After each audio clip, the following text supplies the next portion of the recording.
नमस्कार दोस्तों, जय हिंद। 11 मार्च 2022 को थिएटर्स में आ रही एक फिल्म नाम है द कश्मीर फाइल्स। ट्रेलर आ चुका है और मेरे हिसाब से ये ट्रेलर नहीं है बल्कि एक थप्पड़ है उन लोगों पर जो आज तक कश्मीरी पंडितों के जेनोसाइड को इग्नोर करते आए थे। ये थप्पड़ है उन लोगों पर जिनको इनका दर्द आज तक कभी दिखाई नहीं दिया।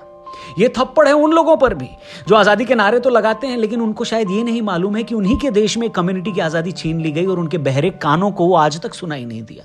ये थप्पड़ है उस सोच पर जिसको लगता है कि कश्मीर भारत का हिस्सा नहीं है। ये थप्पड़ है उन लोगों पर जिनको इंडियन आर्मी अत्याचारी नजर आती है। ये थप्पड़ है उन लोगों पर भी जिनको ये लगता है कि अगर उन पर अत्याचार हुए हैं तो उनका हक है हथियार उठाना और हिंसा का रास्ता अपनाना।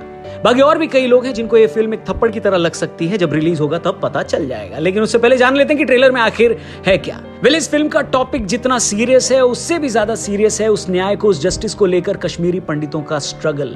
जहां देश भर में आज स्कूल्स में क्या पहनकर जाएं और क्या न पहनकर जाएं इस पर बवाल कटा हुआ है, वहीं कश्मीर में कश्मीरी पंडितों को उनके घर से ही निकाल दिया गया था, जमीन हड़प ली गई थी, उनकी प्रॉपर्टीज पर कब्जा कर लिया गया है। यानी इतने अत्याचार हुए कि अगर भगवान सुनने बैठेगा तो आसमान फट जाएगा और हम सब उसमें समा जाएंगे। लेकिन जहां तक ट्रेलर की बात है, देखकर तो यही लगता है कि इनमें उन सारे टॉपिक्स को कवर किया गया है। जैसे दर्शन कुमार के जरिए उस जनरेशन के डिलेमा को भी दिखाया गया है जिसने कश्मीर में हुए नरसंहार को कभी न देखा न महसूस किया। मीडिया नैरेटिव ही उनका नैरेटिव बनकर रह जाता है। इसमें उस प्रोफेसर के कैरेक्टर को भी दिखाया गया है और जो कह रही हैं वो आप ऑलरेडी कई बार सुन चुके हैं। अनुपम खेर के कैरेक्टर के जरिए उस टाइम के, उस समय के वायलेंस को भी दिखाने की कोशिश की गई है। कुल मिलाकर ये समझ सकते हैं कि इस देश में ऐसे डायरेक्टर्स हैं जो ऐसे टॉपिक्स को सिर्फ टच नहीं करते बल्कि उसको वैसे दिखाने की कोशिश करते हैं, हिम्मत दिखाते हैं जैसा वो टॉपिक डिजर्व करता है। वरना कई सारे लोगों ने पॉलिटिकली करेक्ट चीजें कहने की आज तक बहुत कोशिश करी है, लेकिन ये ट्रेलर ऐसा कुछ भी करने की कोशिश नहीं करता और उन सारी चीजों को उन सबके नजरिए से दिखाने की कोशिश करता है। एक लाइन में जब अनुपम खेर साहब ये बोलते हैं कि तुम जानते ही क्या हो कश्मीर के बारे में,